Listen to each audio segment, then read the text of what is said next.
Hello everyone, welcome back to my channel mission two. तो students, आज मैं class 9th का मॉडल सेट 1 लेकर आया हूं और इसे मैं पूरा कंप्लीट सॉल्यूशन दूंगा। ठीक है, तो आप लोग वीडियो पे बने रहिएगा, है ना। और जैसे कि हम लोग जानते हैं कि 14 मई से पहले इसका एग्जाम होने वाला है, तो इसका तैयारी अभी से ही क्यों ना करें और अच्छा से करें, है ना। तो इस वीडियो को आप लोग पूरा देखें। चलिए मैं क्वेश्चन को स्टार्ट करता हूँ।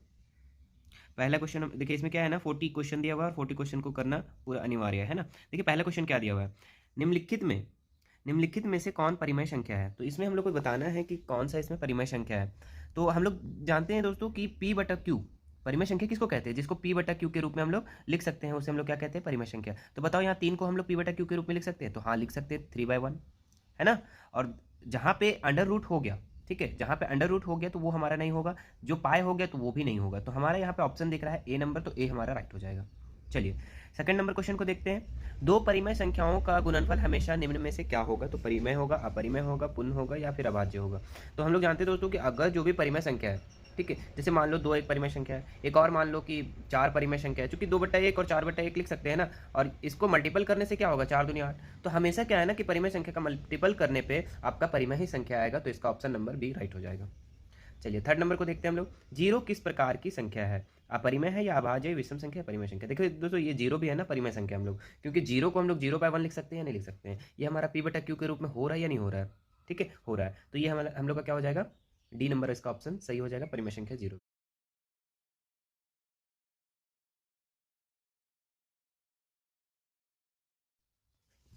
चलिए दोस्तों, अब हम लोग 4 नंबर को देखते हैं। प्रत्येक परिमेय संख्या है, तो परिमेय संख्या क्या है हमारा, पूर्ण संख्या या प्राकृत संख्या होता है या फिर अपरिमेय या वास्तविक संख्या। तो परिमेय संख्या से पहले हम लोग संख्या के बारे में जानेंगे। संख्या 2 प्रकार का होता है, एक वास्तविक संख्या और एक होता है काल्पनिक संख्या, है ना।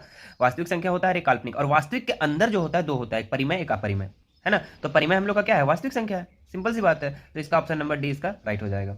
चलिए 5 नंबर को हम लोग देखते हैं। 3 और 4 के बीच निम्न में से कौन सी परिमेय संख्या है, 3 और 4 के बीच। तो यहाँ पे देखिए, आप पाई 2 पाई दिया हुआ है, तो ये ऑप्शन कट गया, सेकंड नंबर ऑप्शन कट गया, ए नंबर, है ना। और बी नंबर देखिए 10/3। तो 3 और 4 के बीच, 3 और 4 के बीच हम बात करते हैं, तो 3 और 4 के बीच क्या क्या हो सकता है, 3.1, 3.2, इस तरह से समथिंग समथिंग, है ना। 3 पॉइंट के बाद ही कुछ होगा। अब देखिए यहाँ पे देखिए बी नंबर हम लोग का क्या कह रहा है, बी नंबर हम लोग को कह रहा है 10/3। इसको अगर डिवाइड करते हैं 3 पॉइंट क्या हो जाएगा, समथिंग आ जाएगा 3.33। तो यहाँ पे हम लोग का ऑप्शन तो बी लग रहा है। चलो सी वाला भी चेक कर लेते हैं। तो 15/7, 7 दूनी 14, 2 पॉइंट समथिंग आएगा, और हम लोग को लाना कितना है, 3 पॉइंट समथिंग, है ना। तो ऑप्शन नंबर हम लोग को बी नंबर इसका राइट दिख रहा है, तो इसका ऑप्शन हो जाएगा बी, है ना। बी में क्यों, क्योंकि 10/3 है और डिवाइड करने पे 3.33 आ रहा है, और यहाँ पे हम लोग 3 और 4 के बीच क्या क्या हो सकता है, 3.1, 3.2, 3.3, 3 समथिंग कुछ भी, है ना, उस तरह से। तो हम लोग यहाँ पे बी नंबर ऑप्शन इसका राइट हो जाएगा। चलिए 6 नंबर क्वेश्चन को हम लोग देखते हैं। 6 नंबर क्या कह रहा है, 64x बराबर 8, तो x का मान निकालना है ना। तो 64x इज इक्वल टू कितना है, 8 है दिया हुआ। तो यहाँ पे हम लोग ये नहीं लिख सकते हैं 64 को 8 का स्क्वायर इंटू एक्स, लिख सकते हैं ना, बराबर 8 हो जाएगा, है ना।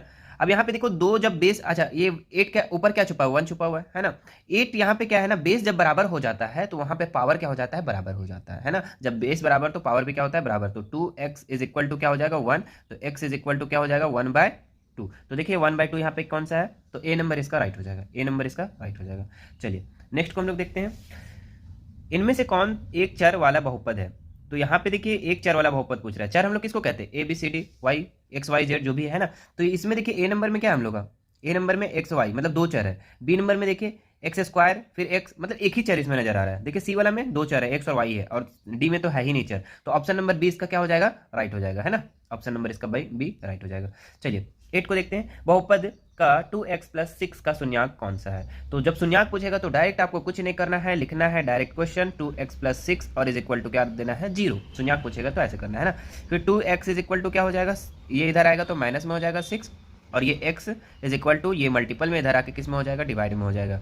तो 2 तिया 6, तो -3 हमारा क्या हो जाएगा, आंसर हो जाएगा। तो -3 दिख रहा है, हाँ दिख रहा है, ऑप्शन नंबर बी में, तो ये राइट हो जाएगा। 9 नंबर क्या बोल रहा है, बहुपद x का पावर 4 -3x² -5 का घात है। जब भी दोस्तों घात पूछा ना, तो जो सबसे बड़ा घात हो, जो सबसे बड़ा पावर हो, वही हमारा आंसर हो जाता है। तो देखो यहाँ पे देखो कि किस में सबसे बड़ा घात है। तो देखो x का पावर में घात ज्यादा है, 4 है, तो यहाँ पे हमारा आंसर कितना हो जाएगा, 4 इसका राइट हो जाएगा, डी नंबर इसका राइट हो जाएगा। चलिए 10 नंबर देखते हैं। पी एक्स बराबर x -1, तो पी 0 का मान है। तो सिंपल सी बात है, यहाँ पे क्या करना है, x के जगह में आप लोग को क्या करना है, 0 बैठा देना है ना। क्या दिया हुआ है सबसे पहले, P X is equal to x -1 दिया हुआ है। तो p और x के जगह में कितना डालेंगे हम लोग, जीरो, जीरो दिया हुआ है, इज इक्वल टू x के जगह में zero minus one is equal to क्या हो जाएगा, -1। तो ऑप्शन नंबर यहाँ पे देख लिया -1 कोई किस में है, तो ऑप्शन सी में इसका राइट आंसर है ना। चलिए 11 नंबर देखते हैं। 2x³ minus 5x² minus x plus 3 में x² का गुणांक निकालना है। देखिए दोस्तों, यहाँ पे जब भी x² का गुणांक पूछे या x³ का गुणांक पूछे तो सिंपल सी बात है यहाँ पे कि x² के पहले आपका क्या है। तो देखिए यहाँ पे x² के पहले क्या है, -5 है ना, तो इसका राइट आंसर क्या हो जाएगा, -5 होगा। यहाँ पे ध्यान देना है कि ऐसा नहीं सिर्फ x² के आगे 5 है तो 5 आंसर, उसके आगे भी देखना है कि माइनस में है या प्लस में, तो यहाँ पे माइनस में है तो इसका ऑप्शन नंबर -5 हो जाएगा। हाँ दोस्तों, अगर इसमें x³ का गुणांक पूछते तो क्या बोलते हैं आप, 2 बोलते, क्योंकि उसके आगे क्या है हम लोग का, 2 है। चलिए तो समझ में आ गया होगा। 12 नंबर देखते हैं हम लोग। 12 क्या कह रहा है, यदि किसी बहुपद px बराबर x का पावर 31 प्लस 1 को x माइनस 1 से विभाजित किया जाता है। यहाँ पे क्या करना है, पहले x माइनस 1 को यहाँ पे x का एक्चुअल वैल्यू निकालना है। तो x minus 1 is equal to 0 करेंगे हम लोग सबसे पहले। तो x minus 1 is equal to क्या करेंगे, 0। तो x का बराबर कितना हो जाएगा, ये माइनस में तो इधर इसमें के प्लस हो जाएगा। अब यहाँ पे हम लोग बैठा देंगे, x कितना दिया हुआ है, px is equal to x का पावर 31 प्लस 1। तो यहाँ पे x का मान कितना आया था, 1 आया था ना, तो 1 का पावर 31 और प्लस 1। तो 1 को कितनों बार गुना करेंगे तो 1 ही आएगा, और यहाँ पे 1 से 1 आएगा तो 1 होगा। तो यहाँ पे कितना हो जाएगा, इज इक्वल टू 2, इसका हमारा राइट हो जाएगा। 2 कहाँ पे दिख रहा है, कहीं पे, हाँ दिख रहा है, ऑप्शन नंबर डी में। चलिए 13 नंबर को देखते हैं। निम्न में से कौन सा बहुपद द्विपद है। तो द्विपद, एक पद, द्विपद, त्रिपद, 3 पद होता है यहाँ पे हम लोग। तो देखिए यहाँ पे आप लोग का कि ए नंबर में देखिए 3 पद है, 1 2 3 है ना, और बी नंबर में देखिए तो एक ही पद है। हम लोग को क्या पूछा, द्विपद, ये 1 2 इसका 2 पद है, और इसमें डी में 1 2 3 3 पद है, तो हम लोग को द्विपद पूछ रहा है, तो ऑप्शन नंबर सी, सिंपल सी बात है ना। चलिए 14 नंबर देखते हैं। x² माइनस 9x बराबर 14 का गुणनखंड है। ठीक है, तो इसको आप लोग को बनाना है, कैसे बनाना है देखिए आप लोग, क्या दिया हुआ है, x² माइनस 9x प्लस 14। यहाँ पे बताए थे दोस्तों कि फर्स्ट और लास्ट को गुना करना है, तो यहाँ पे फर्स्ट और लास्ट को गुना करने पे कितना आ जाएगा, 14x²। इसको ऐसा तोड़ेंगे कि जोड़ने घटाने पे कितना आना चाहिए, बीच वाले के बराबर आना चाहिए। तो यहाँ पे हम लोग 7 दूनी 14 कर दे, हाँ कर देते हैं, 7 दूनी 14। तो जब 7 दूनी 14 हो गया तो यहाँ पे बीच में हम लोग ऐसा लिखेंगे, देखो जोड़ने पे आ रहा है ना 9, हाँ आ रहा है, 7 2 9 आ रहा है, घटाने पर नहीं आ रहा है, तो जोड़ने पे करेंगे हम लोग। तो यहाँ लिखेंगे x², यहाँ पे ऐसा लिखेंगे कि माइनस में आना चाहिए है ना, तो -2 लिख दो, -2x माइनस 7x लिख दो, तो माइनस माइनस क्या हो जाएगा, प्लस, और साइन रहेगा माइनस का, is equal to 14 is equal to 0, इधर 0 आप लिख सकते हैं ना।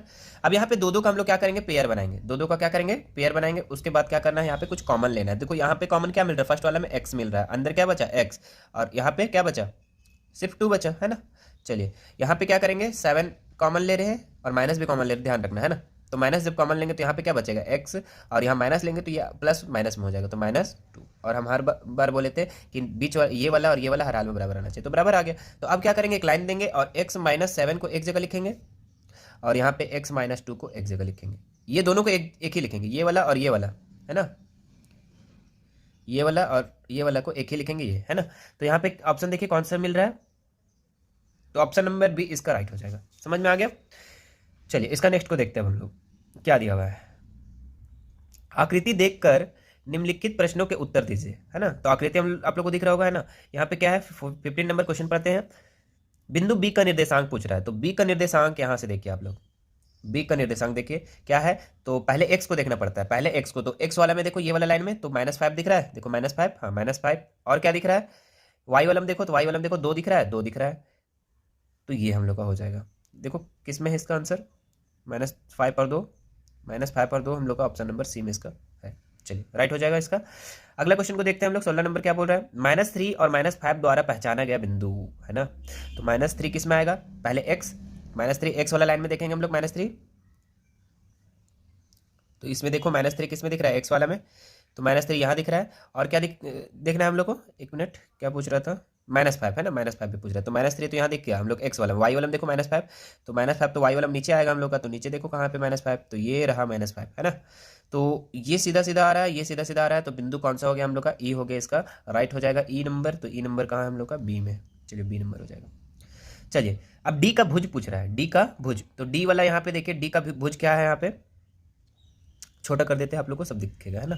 तो डी का भुज यहाँ पे पूछ रहा है। देखो भुज का मतलब क्या होता है, x का मान पूछ रहा है वो, और कोटि पूछेगा तो वो y का मान पूछ रहा है। तो डी का भुज यहाँ पे आप लोग देखिए, x के जगह में देखिएगा, x वाला लाइन में, तो डी का भुज कितना है हम लोग का, 6 है। देखिए डी है ना, ये डी रहा, और ये इसका भुज कितना हो गया 6 हो गया, तो 6 हम लोग का हो जाएगा डी का भुज, तो ये ऑप्शन नंबर ए हो जाएगा।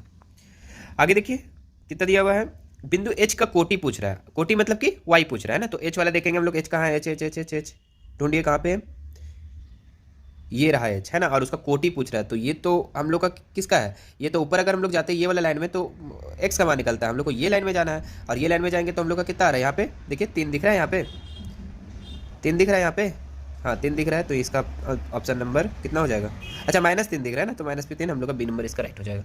आगे देखते हैं 19 नंबर क्या बोल रहा है, इसका इस आकृति का लास्ट क्वेश्चन है ना, बिंदु एम का निर्देशांक पूछ रहा है, तो एम का निर्देशांक हम लोग देखेंगे कहाँ पे है, एम का निर्देशांक एम, ये रहा एम का निर्देशांक, तो एम यहाँ पे देखिए, पहले एक्स को देखेंगे, तो एक्स में हम लोग का कितना जा रहा है, देखो एक्स में यहाँ पे देखो कितना जा रहा है बताइए, एक्स में -3 जा रहा है, और वाई में कितना जा रहा है, वाई में ना ऊपर आ रहा है ना नीचे आ रहा है, तो वहीं पे है, तो हम लोग का क्या हो जाएगा 0, तो -3 और 0, -3 और 0 कहाँ पे है देख लीजिए एक बार, -3 और 0, तो ऑप्शन नंबर 20 का राइट हो जाएगा।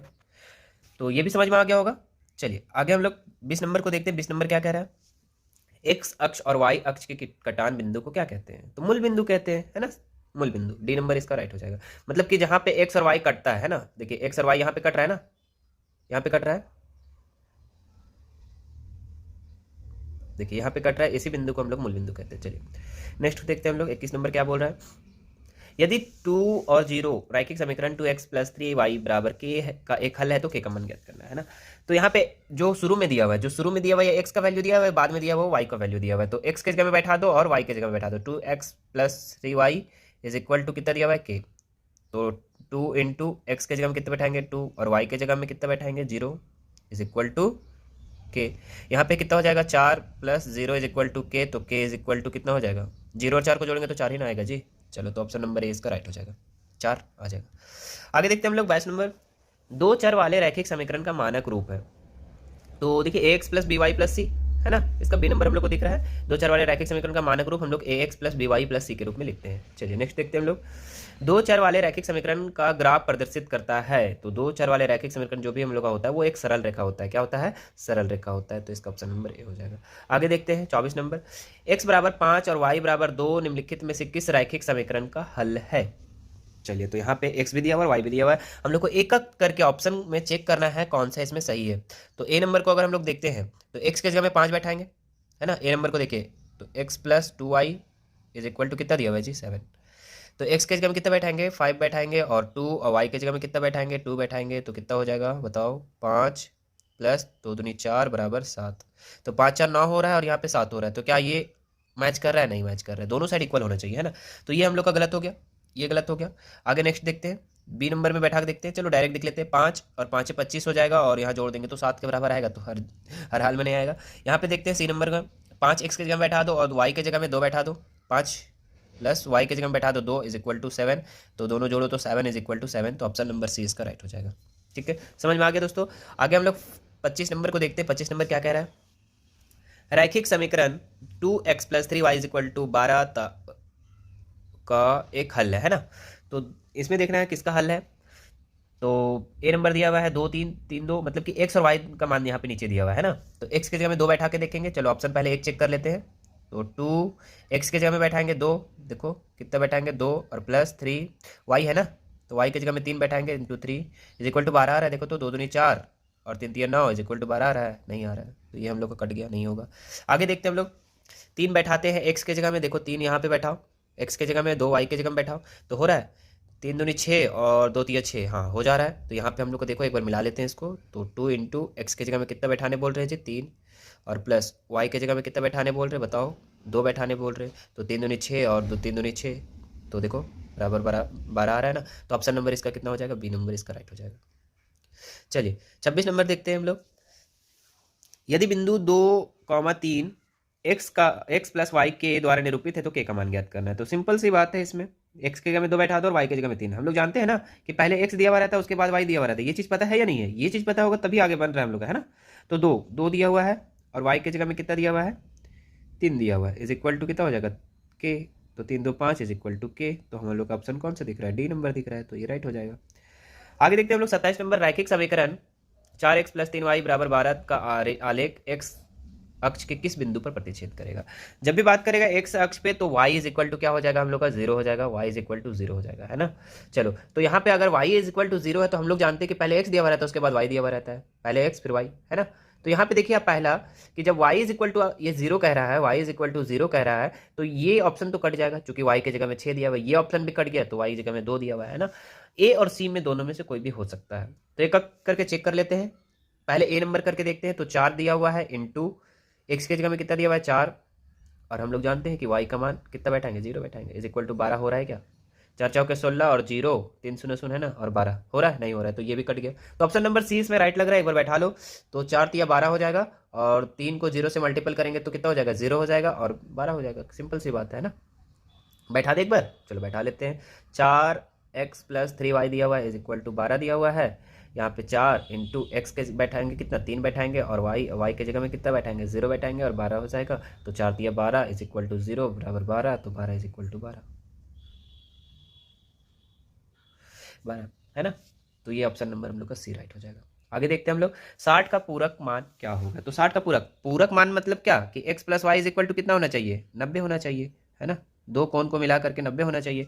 तो पहला हम लोग का अगर 60 दिया हुआ तो दूसरा कितना होगा, सिंपल सी बात है 30 होगा, ज़्यादा लंबा क्यों क्या करें हम लोग, है ना।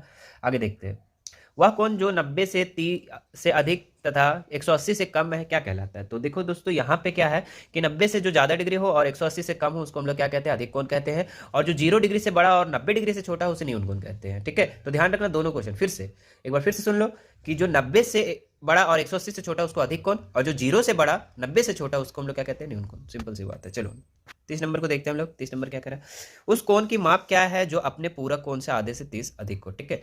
तो ये क्वेश्चन को हम लास्ट में बता दे रहे हैं, ठीक है, बोर्ड पे बना के। आगे हम लोग 31 नंबर को देखते हैं। नीचे दी गई आकृति में रेखाएं ए बी और सी डी बिंदु ओ पर प्रतिच्छेद करती है, तो ए ओ सी और बी ओ ई 70 दिया हुआ है, तो सी ओ ई ज्ञात करना है। ए ओ सी, तो देखिए दोस्तों ए ओ सी कहाँ है, ये वाला है ना, और क्या दिया हुआ था बी ओ ई, ये दोनों मिला के कितना दिया हुआ था जी 70 दिया हुआ था। तो इसका मान पूछ रहा है कि कितना होगा, यही ना पूछ रहा है। तो ये देखो कि तुम लोग कि यहाँ पे एक सरल रेखा दिया हुआ है, क्या दिया हुआ है सरल रेखा दिया हुआ है, और तीनों मिला के कितना होना चाहिए 180 डिग्री का होना चाहिए। कितना डिग्री का होना चाहिए 180 डिग्री का। अब ये वाला और ये वाला 70 दिया हुआ है, तो बताओ वो कितना होगा 70 प्लस उसको x मान लो या फिर सी ओ ई मान लो, सी ओ ई इज इक्वल टू 180, है ना। अब यहाँ पे सी ओ ई करेंगे, सी ओ ई इज इक्वल टू क्या करेंगे 180 माइनस 70, ये हटा दो। अभी यहाँ पे क्या करेंगे हम लोग 180 में से 70 को घटाएंगे कितना बचेगा 110। तो देखो 110 हम लोग का किस में है, तो 110 हम लोग का किस में है बी नंबर में, तो बी राइट हो जाएगा। आगे देखते हैं हम लोग 32 नंबर। ए बी और सी डी समांतर है, आप लोग को दिख भी रहा होगा ए बी और सी डी क्या है समांतर है। तो x प्लस वाई का मान क्या होगा, तो x और y का मान पूछ रहा है, इसका मान पूछ रहा है, इसका मान पूछ रहा है, तो क्या होगा मतलब दोनों को जोड़ करके पूछ रहा है। तो देखो दोस्तों यहाँ पे क्या है, ये एक सरल रेखा है, ठीक है, एक मिनट, ये एक देखिए सरल रेखा है, और ये अगर 50 है तो ये कितना होगा, दोनों मिला के कितना होना चाहिए 180, तो वो 50 है तो इसका कितना होगा 130 होगा। मतलब x का मान आप लोग को पता चल गया कितना 130, कैसे रैखिक युग्म से। आगे देखते हैं हम लोग यहाँ पे क्या है y का मान निकालना है। तो y का मान निकालने के लिए क्या करेंगे, देखो यहाँ पे 130 दिया हुआ है, यहाँ पे y दिया हुआ है। तो देखो दोस्तों यहाँ पे हम बताए थे कि ये दोनों अगर ऐसा क्रॉस में रहे तो ये वाला और ये वाला किस में होता है शीर्षाभिमुख से बराबर होता है। तो ये 130, तो ये कितना हो जाएगा 130 हो जाएगा ये भी। तो इसका मतलब क्या हुआ कि y इज इक्वल टू भी कितना हो जाएगा 130, और हम लोग को पूछ क्या रहा है x प्लस वाई, तो दोनों को जोड़ देंगे तो कितना हो जाएगा 260। तो इसका राइट हम लोग का कितना हो जाएगा डी नंबर, इसका राइट हो जाएगा, डी हम लोग का क्या हो जाएगा राइट हो जाएगा। चलिए आगे हम लोग देखते हैं त्रिभुज का तीनों कोण का योग कितना होगा। देखिए लॉलीपॉप क्वेश्चन है, तीनों त्रिभुज का तीनों कोण का योग कितना होता है बताइए 180, सिंपल सी बात है। आगे आते हैं हम लोग, किसी त्रिभुज में अधिक से अधिक कितने समकोण हो सकते हैं। तो एक त्रिभुज में एक ही समकोण हो सकता है, अधिकतम जो समकोण होगा एक ही होगा, ये चीज याद रख लीजिए आप लोग, है ना। तो ऑप्शन नंबर सी करेक्ट हो जाएगा। आगे देखते हैं हम लोग ए बी बराबर क्यू आर और बी सी बराबर पी आर और सी ए बराबर पी क्यू, ठीक है। तो यहाँ पे बताना है, तो इसको हम लोग लास्ट में बता देते हैं आपको बोर्ड पे। चलिए आगे आते हैं 35 नंबर भी हम लोग लास्ट बताएंगे, है ना। निम्नलिखित में कौन त्रिभुज के सर्वांगसम की एक कसौटी नहीं है। तो एस एस है क्या, ए एस ए है, एस एस ए है, या फिर एस एस एस है। तो यहाँ पे हम लोग का क्या है ना कि एस एस ए जो है ये हम लोग का सर्वांग समता कसौटी नहीं है। ये वाला है, ये वाला है, ये वाला है, ठीक है, ए है, बी है और डी है, लेकिन सी जो है हम लोग का सर्वांग समता कसौटी नहीं है। तो ऑप्शन नंबर हम लोग का सी हो जाएगा इसका राइट। चलिए आगे देखते हैं हम लोग। दो त्रिभुज सर्वांगसम होते हैं यदि इन त्रिभुजों के दोनों के युग्म बराबर हो तथा वह भुजा जिस पर दोनों कोण बन रहे हैं बराबर है तो किस सर्वांग सम से बराबर होंगे। तो यहाँ पे बोल रहा है दो कोण बराबर है और एक भुजा बराबर है, यही ना कह रहा है। ठीक है, तो दो कोण बराबर और एक भुजा जो बराबर हम लोग का बोल रहा है यहाँ पे, तो कौन सा हो जाएगा? दो कोण बराबर बोल रहा है, यानी कि दो कोण, यानी कि एंगल एंगल दो हो जाएगा, और एक हम लोग का एस है ना, साइड बराबर है, तो साइड एंगल साइड हम लोग देख लो एक बार, मतलब एंगल एंगल साइड या फिर एंगल साइड एंगल, तो एंगल साइड एंगल हम लोग का ऑप्शन नंबर ए में है, तो राइट हो जाएगा। चलिए 38 नंबर देखते हैं हम लोग, समबाहु त्रिभुज का प्रत्येक कोण कितना होता है। तो फिर से आ गया हम लोग का लॉलीपॉप क्वेश्चन, तो इसको आप लोग कमेंट में बताइए कि कौन सा होगा, समबाहु त्रिभुज का प्रत्येक कोण कितना होता है। चलिए नेक्स्ट देखते हैं हम लोग 39 नंबर, यदि एक त्रिभुज की तीनों भुजाएं दूसरे त्रिभुज की तीनों भुजाएं के बराबर हो तो कौन से सर्वांग समता होगी। मतलब कि तीनों भुजाएं, पहला त्रिभुज का भी तीनों भुजा और दूसरा त्रिभुज का भी तीनों भुजा बराबर है, तो सिंपल सी बात है, साइड साइड साइड से क्या होगा, सर्वांग सम हो जाएगा, तो ए नंबर इसका राइट हो जाएगा। आगे देखते हैं हम लोग, लास्ट क्वेश्चन रहेगा इस सेट का, आकृति में त्रिभुज बी ओ सी और ए ओ डी सर्वांग समता किस नियम का सर्वांगसम है। तो हम लोग देखेंगे यहाँ पे कि बी और ए जो है 90 डिग्री से बराबर हो रहा है, और जहां पे 90 डिग्री से बराबर होता है वो RHS से बराबर हो जाता है, तो ऑप्शन नंबर सी। तो दो क्वेश्चन जो छूटा है उसको मैं पहले करा लेता हूं, ठीक है। चलो 30 नंबर क्या कह रहा है, उस कोण की माप क्या है जो अपने पूरक कोण के आधे से 30 अधिक हो, है ना। तो यहाँ पे हम लोग जानते हैं कि पूरक कोण किसको कहते हैं, x plus Y is equal to कितना होना चाहिए, 90। कहने का मतलब कि दो कोणों का योग मिला के कितना होना चाहिए, 90 होना चाहिए, उसको हम लोग पूरक कोण कहते हैं। तो इसका बोल रहा है कि पूरक कोण का आधा, मान लो कि x का पूरक कोण y है और y का क्या हो जाएगा, आधा से क्या है, 30 अधिक है। ठीक है, इसको हम लोग समीकरण 1 मान लो और इसको समीकरण 2 मान लो। ठीक है, समीकरण 1 में हम लोग क्या करेंगे, x का मान कर रखेंगे। तो देखिए यहाँ पे समीकरण 1 x प्लस वाई है ना, तो इसको x के जगह में क्या रखेंगे, y प्लस 2 वाई बटा 2 प्लस 30, ये x के जगह में रख दिए। अब y के जगह में क्या है हम लोग का, y है, तो y रख देंगे और बराबर 90। यहाँ पे क्या करेंगे हम लोग, ये 30 इधर प्लस में उधर जाके माइनस में हो जाएगा, है ना। यहाँ लिख देंगे y by 2 plus Y is equal to 90 minus 30। तो यहाँ पे इसके नीचे 1 दे सकते हैं, दे सकते हैं। यहाँ पे क्या करेंगे, एलसीएम लेंगे, 2 1 जा 2 वाई को से तो वाई हो जाएगा, 1 2 जा 2 वाई हो जाएगा, इज इक्वल टू 90 में से 30 गया तो 60। यहाँ पे क्या बचेगा, 2 वाई और 1 वाई, कितना वाई हो जाएगा, 3 वाई और बराबर 60। ये इंटू में उधर जाके डिवाइड में है तो इंटू चला जाएगा, तो हो जाएगा 3 वाई इज इक्वल टू 120 और 3 चौके 12, यानी कि y का मान कितना हो गया, 40। और हम लोग को क्या बोल रहा है, उस कोण की माप क्या है, तो हम लोग को x का मान पूछ रहा है, किसका पूछ रहा है, x का मान। तो x का कैसे निकलेगा, यहाँ पे ये तो y का निकला, तो इसमें बैठा देंगे समीकरण 1 में एक बार फिर से, तो x plus Y is equal to कितना है, 90। तो यहाँ पे x का मान निकालना है, प्लस y का मान बैठा देते हैं 40 बराबर 90। तो x इज इक्वल टू 90, ये माइनस प्लस है तो इधर माइनस में हो जाएगा, तो यहाँ पे हो जाएगा 50, है ना। चलिए, तो ये हम लोग का इसका आंसर हो जाएगा। देख लो ऑप्शन किस में है इसका, तो ऑप्शन इसमें हम लोग को दिख रहा है 50, डी नंबर का दिख रहा है, तो डी इसका राइट हो जाएगा। ठीक है, इसके बाद 35 भी छूटा था, 35 भी हम लोग कर लेते हैं एक बार। क्या दिया हुआ है कि यदि ए बी बराबर क्यू आर है, बी सी बराबर पी आर है और सी ए बराबर पी क्यू है, तो यहाँ पे दिखाना है ऑप्शन देख के, है ना। चलो, तो यहाँ पे एक काम करते हैं हम लोग, दो त्रिभुज बना लेते हैं पहले।